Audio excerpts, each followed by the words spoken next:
கடலோட ஆழம் என்ன? என்ன ஆழம் தெரியாம ஆழ முடியாது. இறங்கி ஆழ்ந்தே பார்த்தல். ஊர் சுத்தி பாக்குறவன் ஊரை பத்தி தெரிஞ்சுக்குவான். ஊரையே ஆள வந்தவனை பத்தி இந்த ஊரே தெரிஞ்சுக்கும். சின்ன வயசுலயே பம்பைக்கு வந்த நெருப்புல விழுந்த மாதிரி இருந்துச்சு. இதே சந்து பொந்துக்குள்ள 2 வேளை சோறு கேட்டதுக்கு அடிச்சாங்க, படுக்க 3 அடி இடம் கேட்டதுக்கு மிதிச்சாங்க. ஆனா பம்பாய்க்கு அப்ப தெரியல நெருப்புல விழுந்தது இரும்புன்னு. அத அடிச்சு அடிச்சு மிதிச்சு மிதிச்சு அது இப்ப கத்தி ஆயிடுச்சு. கத்திக்கு தெரிஞ்சதெல்லாம் பொண்ணுதான். யாரையாவது அடிச்சா போலீஸ் தேடி வருவாங்க.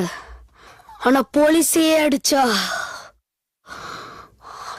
உங்களை மாதிரி டானுங்க தேடி வருவாங்க.